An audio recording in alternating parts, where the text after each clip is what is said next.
Eu costumo dizer que a nossa vida é como se fosse um navio, que a nossa vida é um grande navio, em que nós saímos do porto de origem, que é o nosso nascimento, a nossa chegada aqui no plano físico, aqui no nosso planeta, rumo ao fim, rumo ao porto de destino, ou ao fim da vida física, que é o porto de chegada, que é o túmulo, a morte do nosso corpo físico.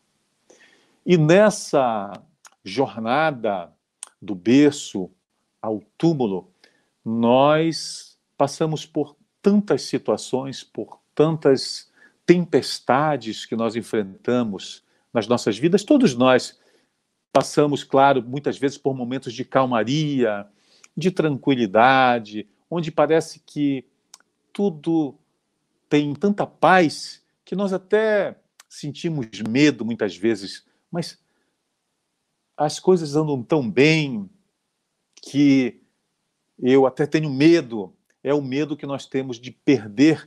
É, na verdade, aquela impressão, é aquela certeza que nós temos de que tudo isso, de que essa jornada e tudo que nós conseguimos nela, todas as paradas nos portos que nós fazemos nessa jornada do berço ao túmulo, tudo isso um dia ficará para trás nas nossas vidas.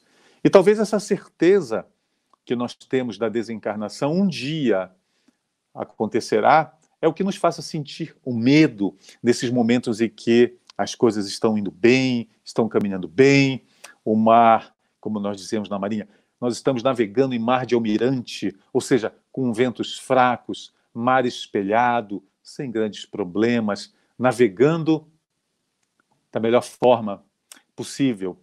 Mas muitas vezes nós enfrentamos as tempestades nas nossas vidas. E às vezes essas tempestades são tão fortes, são tão violentas, balançam tanto o nosso navio, a nossa embarcação, que nós, por vezes, diante delas, ou mesmo depois que elas passam, nós como que nos perdemos. Perdemos o nosso rumo, perdemos a noção de qual é o nosso destino, qual a significação da nossa viagem. Nós, então, nos frustramos, nos angustiamos, porque a maior angústia que um navegador pode passar com a sua embarcação é estar perdido, é não saber para onde ir. Essa dúvida de onde ir, qual é o porto de destino, para onde nós estamos caminhando, essa dúvida nos gera profunda angústia. Nós nos sentimos como que perdidos. E esse é mesmo o maior sono, maior pesadelo de um navegador. Quando nós, muitas vezes, durante o sono nosso físico, muitas vezes nós que navegamos, que pilotamos, muitas vezes nós sonhamos que estamos perdidos, que nós não sabemos onde estamos. E a angústia que vem nos nossos corações, aquele frio que dá no estômago, é terrível. Nós olhamos para os lados e muitas vezes não vemos nada, vemos tão somente água nesses sonhos. Muitas vezes nós vemos a costa bem delineada, nós nos vemos navegando em um rio, mas apesar de nós olharmos fixamente para os locais, para as margens, para as referências, nós nos sentimos perdidos e temos a profunda certeza de que não sabemos onde estamos. Esse é o maior pesadelo de um navegador, não saber onde está. E a angústia que isso nos gera é indescritível. Nesses momentos, quando nós despertamos do sono físico, nós estamos ofegantes, angustiados, porque a sensação é terrível. Mas muitas vezes nós passamos por isso aqui na Terra. Na nossa jornada, desde quando saímos do porto, primeiro do nosso berço, até o nosso final, o final da nossa vida física, muitas vezes nós nos sentimos assim. Nós nos sentimos como que perdidos, sem saber para onde ir, sem entender qual é a razão dessa viagem. Para que essa jornada? Por que é que nós estamos aqui? E por isso, sem saber por que estamos aqui, sem saber o porto de destino e nos sentindo perdidos, muitas vezes o nosso coração é assaltado não só por angústia, mas até por desespero. Nós nos desesperamos com essa sensação de vazio existencial e mesmo de menos-valia. É como se a nossa vida não tivesse sentido diante dessas tempestades, diante dessas dores que essas tempestades causam nas nossas vidas, diante do balanço do nosso navio. Nós nos sentimos desesperados muitas vezes porque nós não encontramos sentido na nossa vida. Sem saber o rumo, o destino, nós nos sentimos como que inúteis. Porque todos nós buscamos conhecer, em algum momento da nossa vida, qual é a minha missão. Nós imaginamos que todos nós temos uma missão em especial. E muitas vezes nos cobramos descobrir que missão é essa, acreditando muitas vezes que essa missão é algo de muito especial e o pior, grandioso, que nós temos uma grande parcela de contribuição para a transformação da humanidade. E buscamos, pedimos a Deus muitas vezes, que nos indique qual é a nossa missão. Por que é que nós estamos aqui? Para que a nossa vida? Qual o sentido dessa nossa viagem do berço ao túmulo? E não encontrando muitas vezes a resposta que nos indique de forma clara, e muitas vezes é isso que nós queremos, que nos venha essa resposta do Criador de forma clara, qual é a nossa missão, nós sentimos um imenso vazio. Um vazio que causa angústia, que causa dor, que se soma à dor da vida, à dor das tempestades, às dores da vida pelas quais todos nós passamos. Nós sentimos o nosso coração invadido por um sentimento de menos-valia. Porque se eu não tenho destino, se eu não sei para que porto eu devo ir, ninguém me espera. Qual é o meu valor? Qual é o sentido disso tudo? Se ninguém me espera, muitas vezes eu penso e sinto, eu também não devo esperar por ninguém. É o vazio existencial. É a perda de sentido da vida que nos faz sentir muita aflição e, como consequência, muitas dores. E por falar em dores, claro, nessas tempestades da vida, nós nos afligimos, sentimos dores. E agora, não bastasse todas as nossas aflições, todos os problemas que a vida física nos traz, que a vida material nos faz passar, nós ainda estamos passando por esse momento tão difícil, por essa pandemia que assola toda a humanidade. Não poupa ninguém, nem lugar nenhum. Todos nós estamos passando por ela. E ela nos traz tantas aflições que se somam àquelas que nós já tínhamos nas nossas vidas.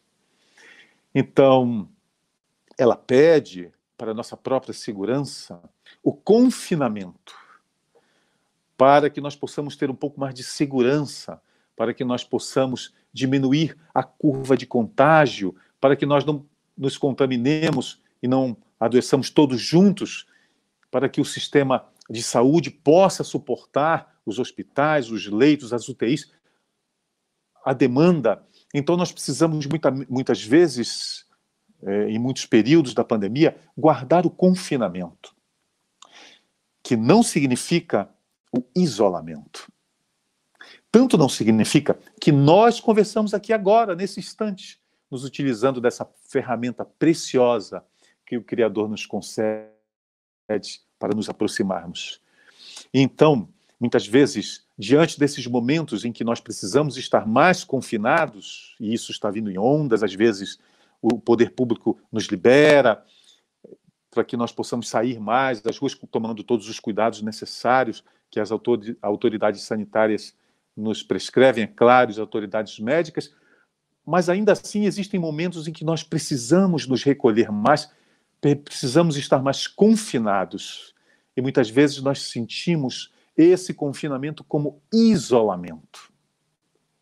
E quando esse isolamento que nós sentimos e que não deveria ser, em função de toda a tecnologia que nós dispomos hoje, muitas vezes esse isolamento é acompanhado, ou esse confinamento é sentido como isolamento e é acompanhado com a própria doença, o próprio contágio, a perda dos nossos empregos, que tem levado tantas aflições, não apenas no nosso país, em todo o mundo.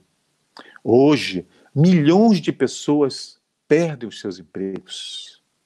E por essas angústias, muitas pessoas, pelo fato de estarem passando por essas angústias, elas próprias, e juntamente com a sua família, aumentam significativamente o número de pessoas que pensam, que trazem, que guardam no coração, nas mentes, nos pensamentos, a ideação suicida.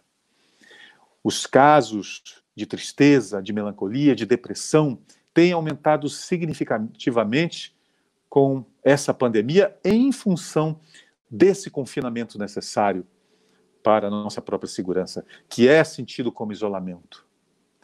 Então, não bastasse todas as dores pelas quais nós passamos nas nossas vidas, ainda nesse momento nós passamos por essa dor tão grande que é o confinamento, que não apenas ele traz a dor em si, mas a perda dos nossos empregos, de tantos milhões de pessoas mundo afora, como também a perda dos nossos entes queridos. São milhares e milhares de famílias que já perderam, ou melhor, como nos diz o nosso querido Orlando, que já devolveram as suas joias ao Criador. E essa dor da separação, é sempre muito grande. E no auge de toda essa dor é que pode surgir o nosso desespero. Nós podemos nos desesperar nesses momentos de dor acumulada em função de tantos problemas que nos chegam ao mesmo tempo. O desespero nos surge, então, pode nos surgir nos nossos corações. Então nós pensamos em pôr fim a essa dor, ou a essas dores. Claro, porque se nós, muitas vezes, já perdemos o rumo, já não entendemos o porquê, a razão da nossa existência, já não entendemos o porquê da nossa jornada do berço ao túmulo, já nos acreditamos muitas vezes não amados, perdidos, sem rumos, para que continuar a vida? São esses pensamentos que muitas vezes vêm às nossas mentes, diante das nossas tempestades, das tempestades que nós enfrentamos na vida, e muito especialmente diante dessa pandemia, que tem aumentado, como dissemos, significativamente os casos de ideação suicida. Então nós imaginamos que a vida não vale a pena. E pensamos, se eu não sei qual é a razão da minha vida, se eu não sei qual é o meu porto de destino, se eu não entendo sequer o que estou fazendo aqui, para que dessa viagem? Para que continuar vivo?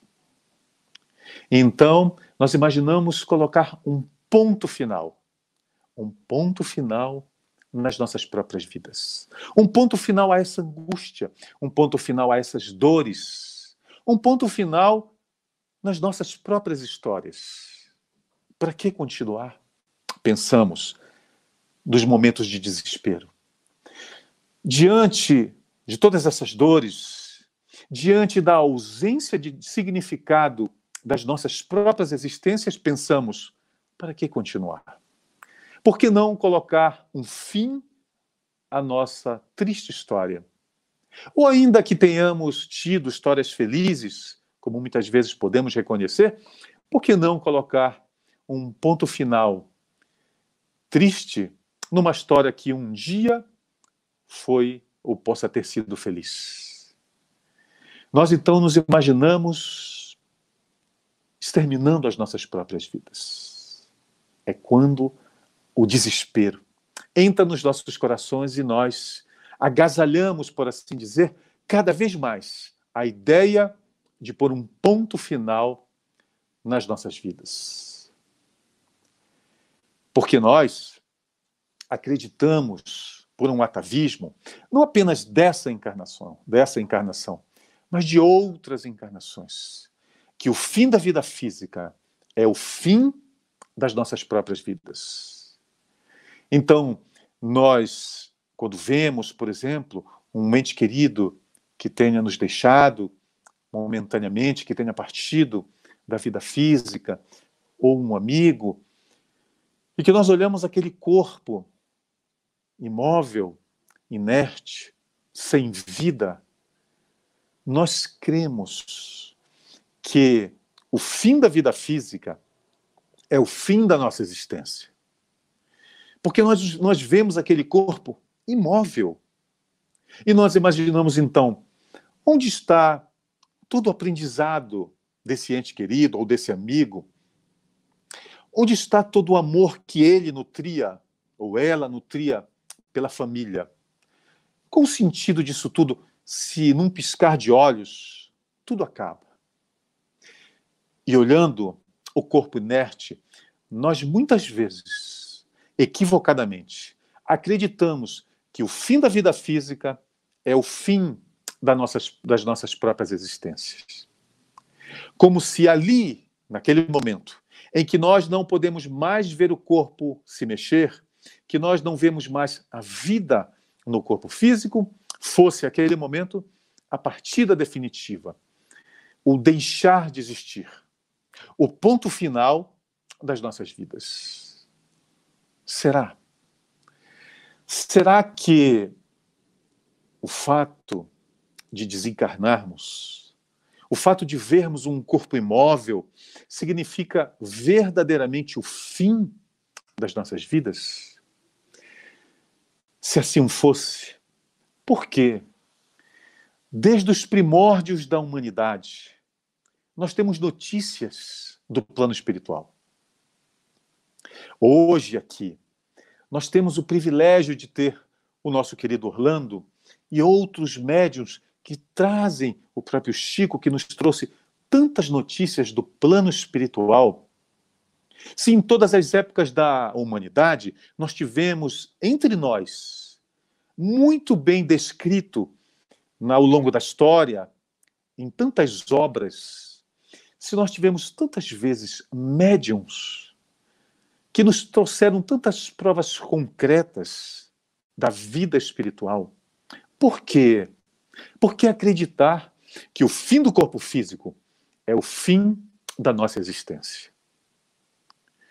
Quantos médiuns, ao longo da história, não apenas nos trouxeram notícias de como é o mundo espiritual, mas quantos deles não viram com os próprios olhos entes queridos, amados nossos, e nos deram deles notícias que nós não podemos recusar.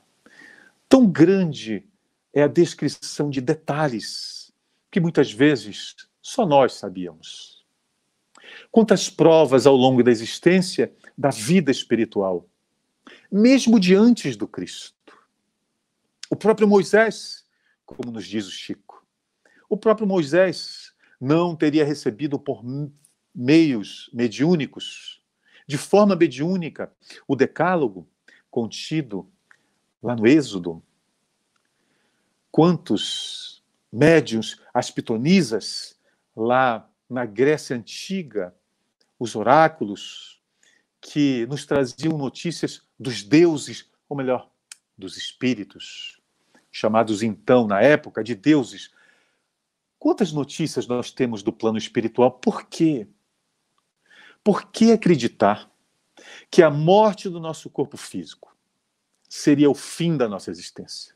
Por que acreditar que, acabando, colocando um ponto final nas nossas vidas físicas, colocaríamos um ponto final nas nossas dores? Porque, para que isso acontecesse, para que fosse efetivo esse ponto final nas nossas vidas pelas vias do suicídio, para que ele fosse efetivo no extermínio não apenas do corpo físico, mas também da dor, seria necessário, seria obrigatório que, pondo fim nas nossas vidas físicas, nós também colocássemos um ponto final nas nossas próprias existências. Mas não, isso não é verdade. E foi o próprio Jesus, foi o nosso Salvador que voltou do túmulo para nos falar da vida eterna. Foi ele que muitas vezes nós esquecemos quando somos assaltados com a ideação suicida nas nossas mentes ou nos nossos corações, nós esquecemos que ele próprio voltou, ressuscitou, para nos provar de forma definitiva e para sempre da imortalidade da alma. Não morremos. Somos imortais. Somos para sempre.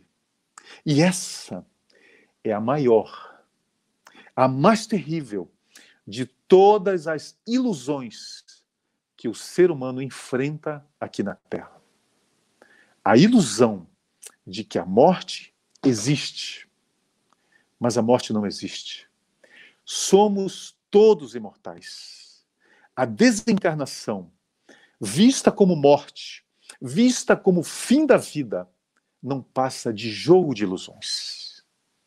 E todos nós, se pensarmos só um pouquinho, se lembrarmos, ainda que por instantes, do nosso sublime carpinteiro celeste e de sua ressurreição, se lembrarmos da aparição diante do Cristo quando ainda encarnado, aos olhos de 3 dos apóstolos, se lembrarmos da aparição de Elias e do próprio Moisés, quando da transfiguração do Cristo no Monte Tabor, como nos narra o evangelista Mateus, nós vamos lembrar, a morte não existe, não passa de um jogo de ilusões. E nós acreditamos que o que é real é a vida física. Nós acreditamos que o que é real é aquilo que faça sentido aos nossos sentidos físicos. Nós acreditamos que o que seja real nas nossas vidas é aquilo que nós possamos ver, sentir, ouvir, cheirar, tocar, degustar. Nós acreditamos que o que seja real é tudo aquilo que nos faça sentir com os nossos sentidos físicos aqui na Terra, nas nossas vidas. Tudo aquilo que nós não conseguimos ver, sentir, ouvir, nós acreditamos que seja irreal. Mas a vida física em si não é a verdadeira vida. Não é a vida real. Nunca foi, não é e nem nunca será. A vida física é apenas uma breve passagem. A vida verdadeira não é aquela que nós podemos tocar com os nossos sentidos, ver com os nossos olhos físicos, mas é aquela que nós podemos contemplar com a nossa intuição, com as nossas mentes, com os nossos corações. Todo o amor que sentimos pelos nossos amados não acabaria diante da morte do corpo físico.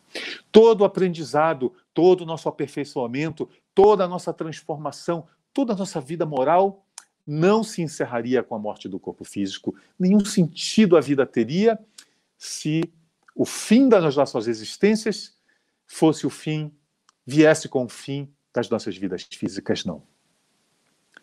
Nós não morremos. Somos eternos. Não caiamos na ilusão da morte, porque além de tantos outros, foi o próprio Cristo que veio nos falar da imortalidade da alma. Nesses momentos de desespero, pelos quais muitas vezes nós passamos nas nossas vidas, diante das dores e das aflições, lembremos-nos, aqui é só uma passagem. A verdadeira vida, após que nós alcançaremos após o nosso porto de destino nessa jornada, após nós chegarmos ao túmulo e passarmos então para o outro lado da vida, para a vida depois da vida, essa sim é a vida verdadeira. Portanto, não caiamos nessa ilusão. Na ilusão de que, exterminando o meu corpo físico, eu conseguiria exterminar a minha própria existência e, portanto, acabar com as dores. Pura ilusão. Não exterminaremos a dor exterminando o corpo físico, mesmo porque a dor nunca esteve no corpo físico.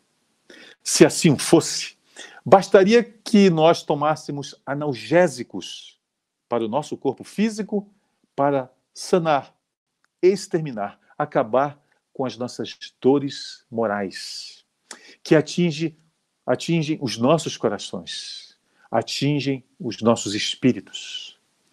Não. Aqui é apenas uma escola. O nosso planeta Terra é apenas uma escola passageira, abençoada, mas uma escola de vida passageira que nos prepara para a verdadeira vida. Aqui nós estamos sendo preparados para a verdadeira vida. Somos todos herdeiros de um patrimônio muito maior que simplesmente esse ínfimo planeta belo, mas ínfimo, que se esconde no canto de uma pequena galáxia das bilhões de galáxias existentes no nosso universo. Somos herdeiros do próprio universo. Mas para isso, para receber essa herança, o próprio universo, nós precisamos nos preparar para ele. E é aqui, na vida física, é que nós nos preparamos para a vida verdadeira, para a vida espiritual, para a vida eterna.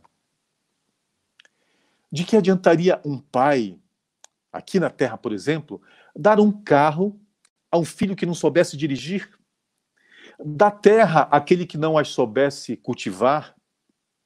De que adiantaria um pai dar um bisturi a um filho que não soubesse operar? De nada adiantaria.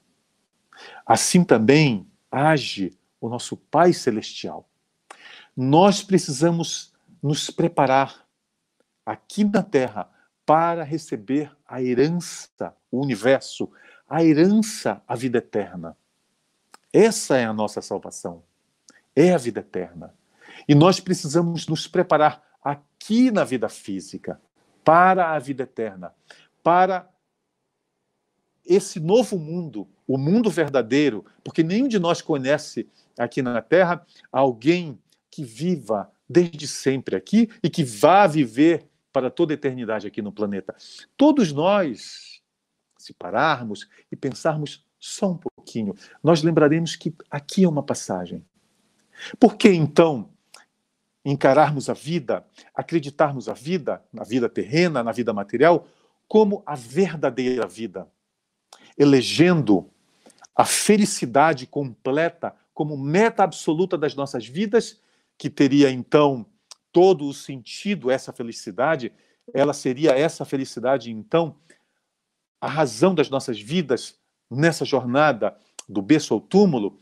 Será que elegendo essa felicidade impossível, ilusória, completa, imaculada aqui na Terra, será que não seria ela, essa impressão, essa crença que nos traria tantas decepções, tantas angústias? André Luiz nos diz, em uma de suas maravilhosas obras, que nós só nos desiludimos quando nós nos iludimos. Então, não nos iludamos, queridos irmãos, de que essa vida, de que a vida do nosso planeta, de que a vida física é a verdadeira vida. Não é. A vida verdadeira é a vida espiritual. A vida eterna é a nossa salvação. E nós estamos aqui, nessa escola abençoada, de passagem, para que possamos nos preparar para receber a herança que nos cabe de Deus, de nosso Pai, do Criador, que é o próprio universo.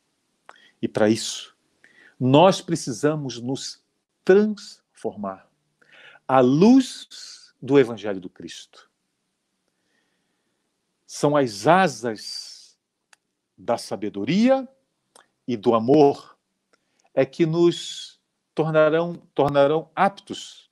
É quando, adquirindo essas asas da sabedoria e do amor, vivendo na matéria, é que nós conseguiremos as nossas asas para voar, não nesses limitados céus, mas para voar no universo e tomar posse, junto com toda a humanidade, com todos os nossos irmãos, da herança que nos cabe, que é o próprio universo. Então é para isso que nós estamos aqui, para transformarmos as nossas imperfeições em virtudes, cada uma delas, cada uma das nossas virtudes dormem, jazem em forma de sementes, assim como a nossa fé, que muitas vezes tem, dentre a maioria esmagadora de nós, o tamanho de um grão de mostarda, mas que pode sim germinar, crescer e se tornar uma robusta árvore. Também nós temos outras virtudes que dormem dentro de nós, esperando pela nossa decisão, esperando pelo nosso fortalecimento, esperando para que nós entendamos o verdadeiro significado da vida encarnados que estamos no momento, o verdadeiro significado, a verdadeira razão da nossa existência, que é a nossa evolução. A ilusão de que estamos aqui para sermos felizes e a constatação de que essa felicidade plena, imaculada, é impossível, é o que nos pode trazer o desespero diante das dores. Até porque nós olhamos para o nosso lado e muitas vezes acreditamos que nós vemos outras pessoas que sim alcançaram a felicidade, e por que elas sim e nós não?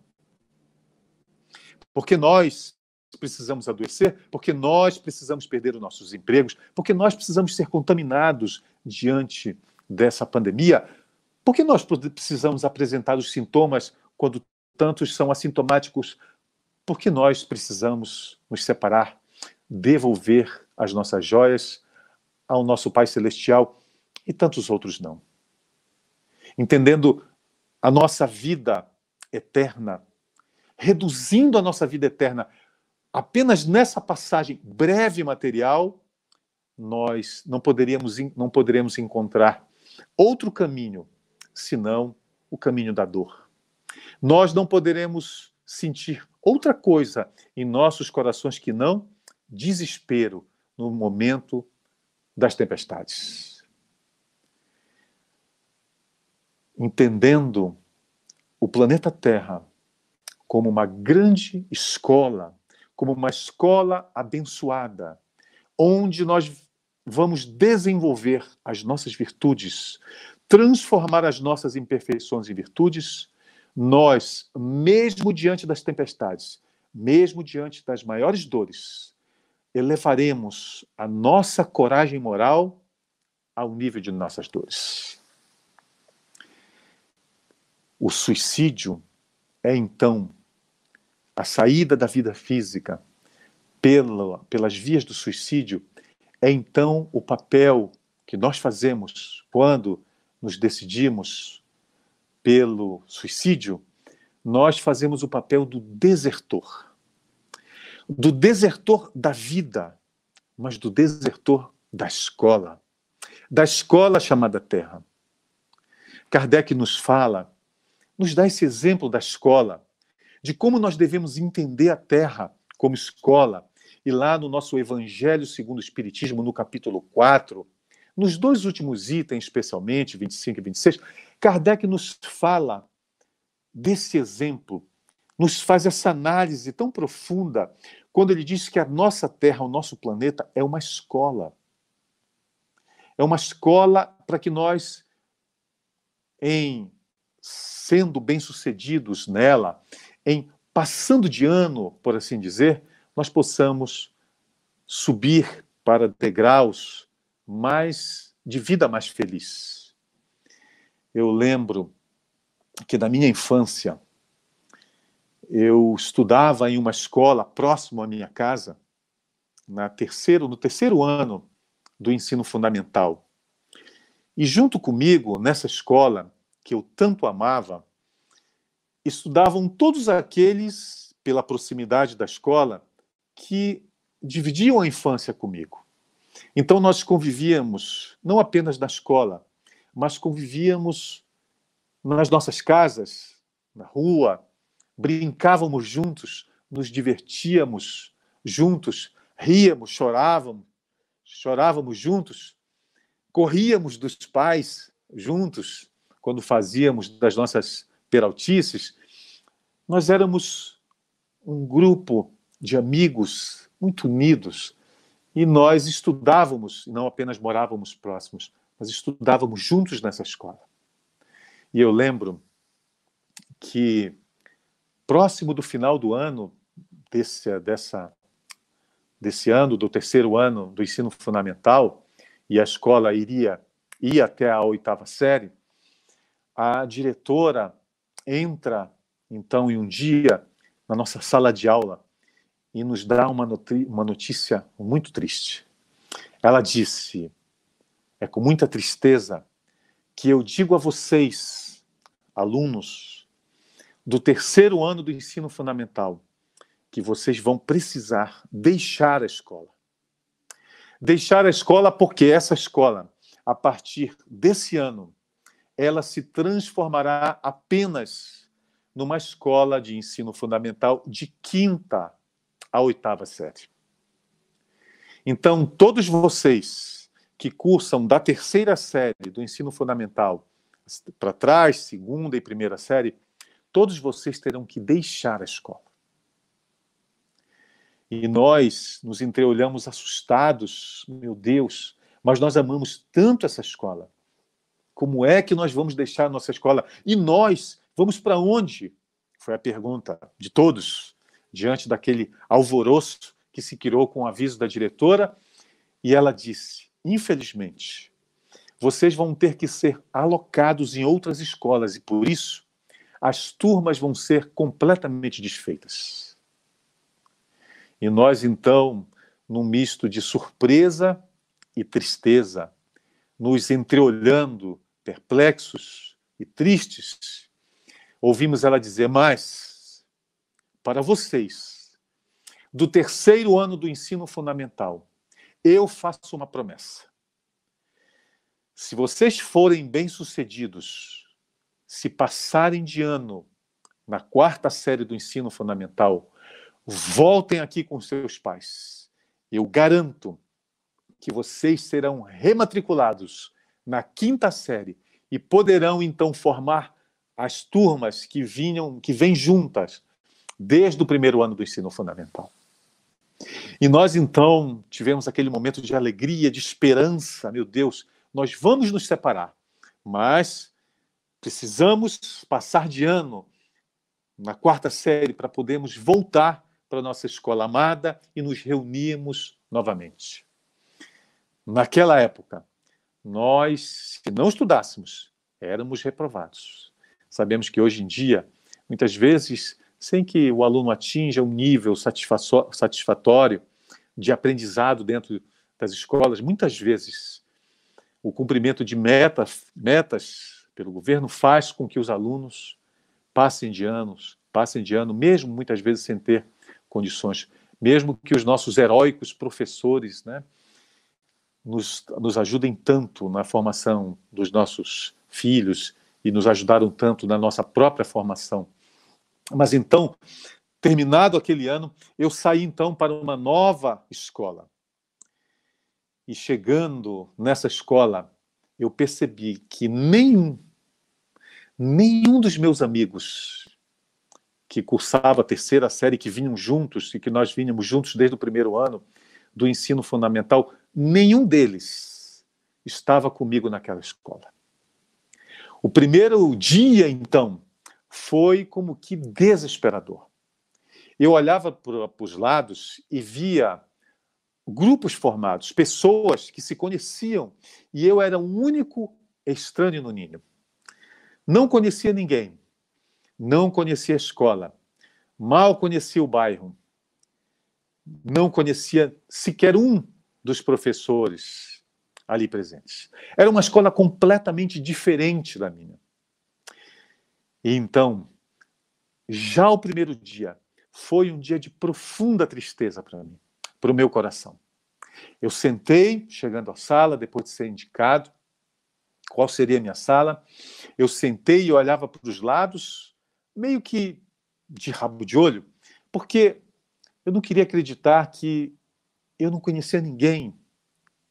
Eu me senti como que invisível, porque os professores, claro, afeiçoados, já aqueles alunos que cursavam naquela escola já há muitos anos, afeiçoados muitas vezes até os pais daqueles alunos, talvez por impressão minha ou realidade, não deram a importância àquele aluno novo, àquele estranho no ninho. Mas o pior aconteceu desde o primeiro dia. Porque no final da primeira aula, com as portas da sala abertas, era, essa escola, uma casa muito antiga, belíssima, uma construção de mais de 200 anos, mas muito bonita, um prédio lindo, do auge do ciclo da borracha na Amazônia, em Belém, mais precisamente, em Belém do Pará. E então, quando a porta estava aberta, eu via pessoas vestidas com roupas muito antigas, passando de um lado para o outro. Então, eu tentava prestar atenção na aula e me assustei. Eu disse, o que essas pessoas estão fazendo aqui? Que roupas são essas? Então, quanto mais eu via essas pessoas e no intervalo das aulas, eu saía e tentava encontrá-las e muitas vezes não as encontrava, mais eu me assustava. E ao ponto de eu perguntar, professor, professora, quem são essas pessoas que passam aqui com essas roupas? Que roupas? Essas roupas antigas. Então eu passei a ser, além do aluno novato, aquele aluno que não tem um estado de saúde mental muito bom e que via coisas. Então um dia, uma moça que, sem saber precisar muito, mas ela deveria ter uns 30 e poucos anos, percebeu que eu conseguia vê-la e veio até mim. E eu olhei para os lados e não vi ninguém reconhecendo ela. E ela disse, você me vê? Então, dê um recado a eles, que eles saiam da nossa casa. Vocês todos são intrusos. E eu, olhando perplexo para ela, e surpreso, porque ninguém ouvia a voz dela, e ela me dizendo, fora daqui vocês todos. Vocês nos tiram a nossa paz. E imaginem o tamanho do medo. Sem conhecer a doutrina espírita, sem nunca ter ouvido falar de Allan Kardec. Imaginem o medo de uma criança a ouvir alguém assim falar no meio de uma sala de aula. Cheguei em casa desesperado e busquei a minha irmã, com medo de falar para minha mãe, e expliquei a ela o que estava acontecendo. E ela me disse, meu Deus, aquela escola, aquele prédio é mesmo muito antigo, você vai precisar se adaptar. Então, todos os dias ela conversava comigo. Ela dizia, tente não olhar, tente fingir que você não está vendo, mas às vezes eles vinham e diziam, eu sei que você não está nos vendo, eu sei que você está nos ouvindo, nós já pedimos, dê o recado a eles. E esse ano foi um ano de tormento terrível. Então eu disse, no meio do ano, para minha irmã mais velha, irmã, porque a minha mãe trabalhava fora, então eu disse a ela, irmã, você é minha confidente. Você é minha segunda mãe. Eu preciso dizer uma coisa a você. Eu vou fugir da escola. Todas as vezes que eu entrar, eu vou sair. Ou melhor, eu nem vou mais para essa escola. Eu vou abandonar essa escola. Eu vou desertar. Eu não aguento mais. Eu sou um ilustre desconhecido nessa escola, eu não vejo sentido, ninguém fala comigo, eles me têm como louco. E ainda, essas pessoas que agora você está me dizendo que são espíritos, eles, todos os dias, eu não suporto mais. Eu vou sair dessa escola, eu vou desertar. Não importa se eu perder o ano, eu não aguento mais. Eu vou desertar. E a minha irmã segurou nas minhas mãos, olhou para mim e disse, mas se você desertar, se você sair, se você não passar de ano, você perde a oportunidade de voltar para a sua escola amada, perde a oportunidade de reencontrar os teus amigos. É isso que você quer? Você vai perder essa oportunidade e depois vem o pior. Se você não passar de ano, além de não ver novamente os seus amigos, além de não voltar para a sua escola amada, você vai ter que repetir de ano nessa mesma escola. Você vai ter que passar um ano inteiro lá de novo. Meu Deus, eu pensei. Ainda que eu não goste dessa escola, eu preciso suportar essas aflições. Eu preciso suportar essas dores. E o melhor, e o mais difícil, eu preciso passar de ano. Ou eu vou ter que repetir essa dolorosa experiência. É exatamente assim que acontece conosco, aqui nesse planeta chamado Terra. Se nós, diante das dores, diante das tempestades, se nós desertarmos da vida pelas vias do suicídio, nós teremos que voltar. Nós teremos que recomeçar. Não de onde paramos, porque nós já percorremos um caminho. Nós já não temos meses de idade. Nós vamos ter que retornar.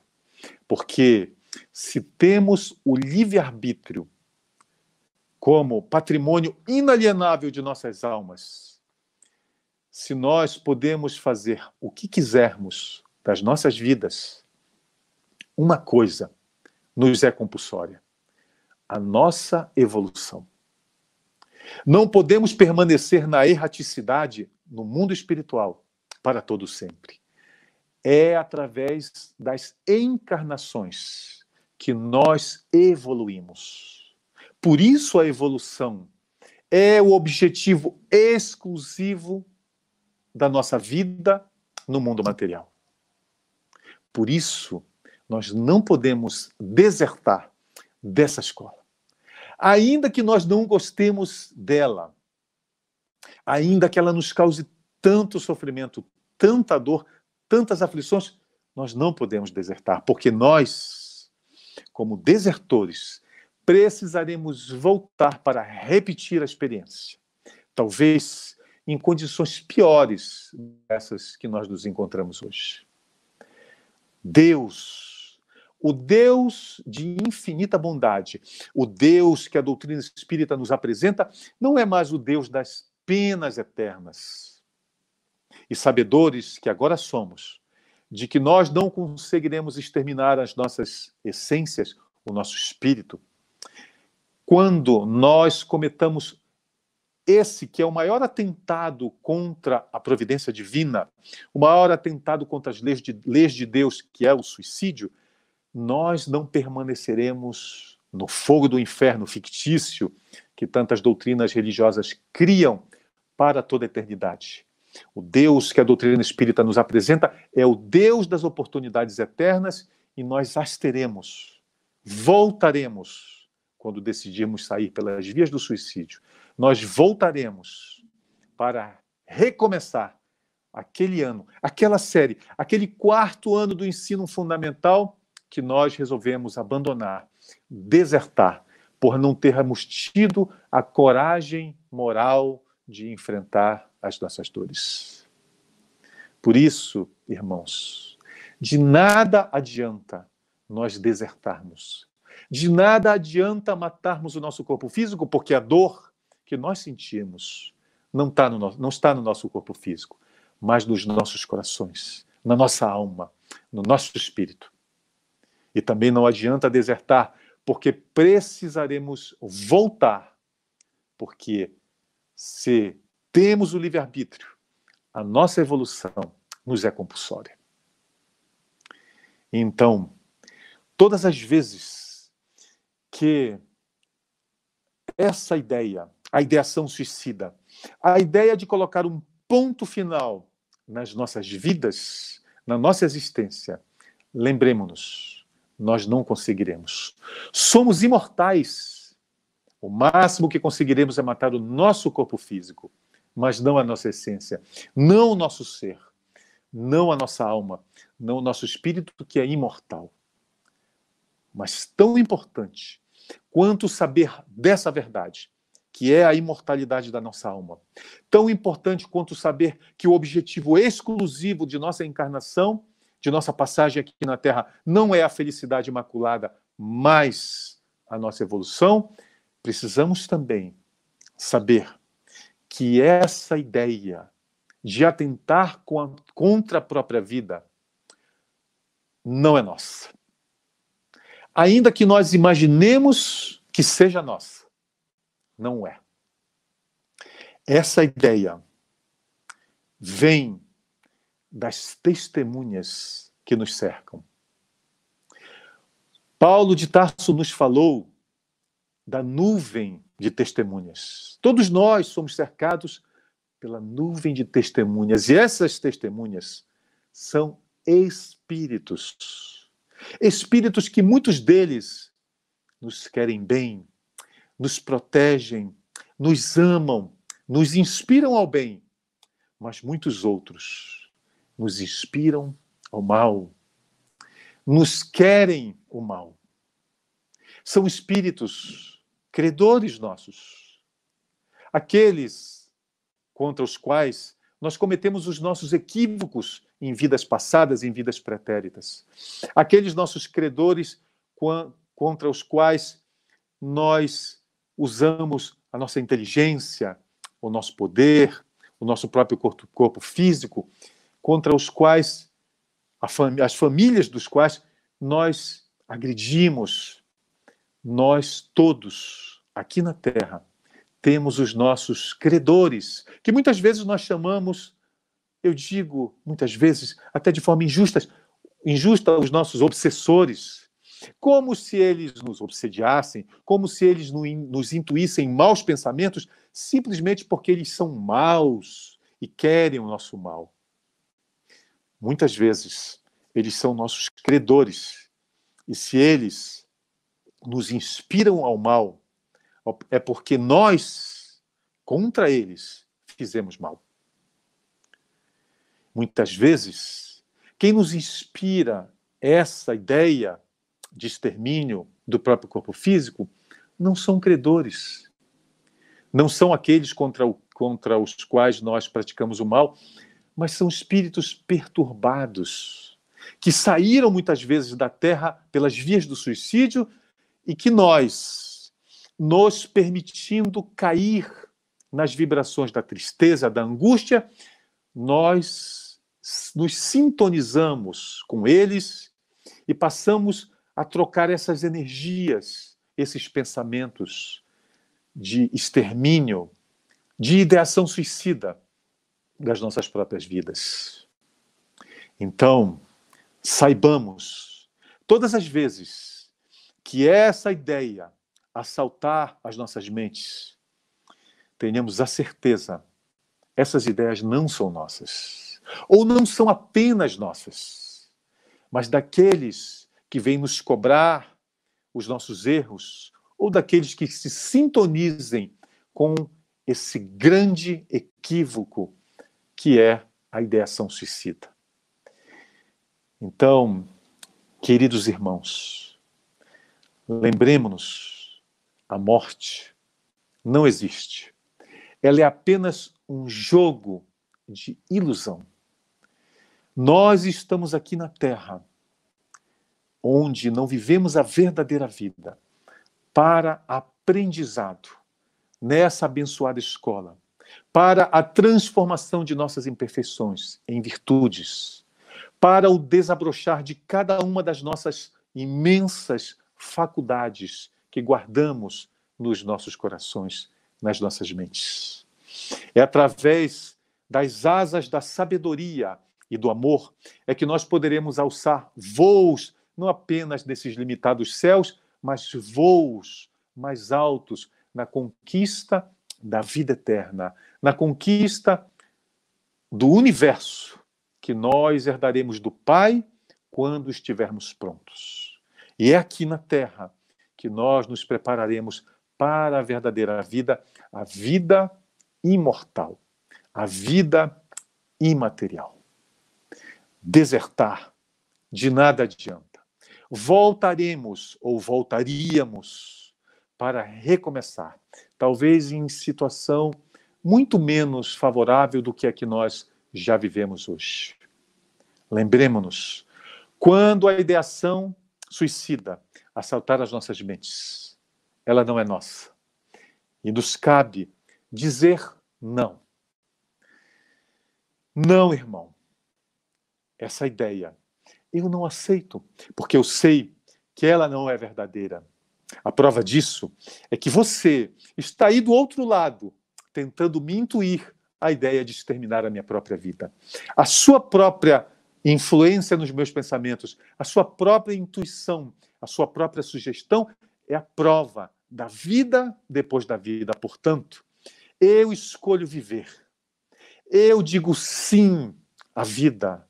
Eu digo sim a essa experiência na Terra, por mais dolorosa que ela possa parecer, porque ela é a maior oportunidade que o nosso Criador nos concede para a nossa redenção, para o refazimento das nossas vidas, não apenas física, das nossas vidas espirituais, da nossa verdadeira vida. Oportunidade. Não percamos, aproveitemos essa oportunidade que o Pai, que o Criador nos concede e elevemos a nossa coragem moral à altura de nossas dores e de nossas aflições, e nós podemos vencer e voltar para a nossa verdadeira casa. Reencontrar os nossos amados numa condição muito mais feliz do que a que nós vivemos hoje. Diga sim à vida. Não ponha um ponto final, mas um ponto e vírgula. Diga sim a essa abençoada oportunidade que o Criador nos concede, que se chama vida.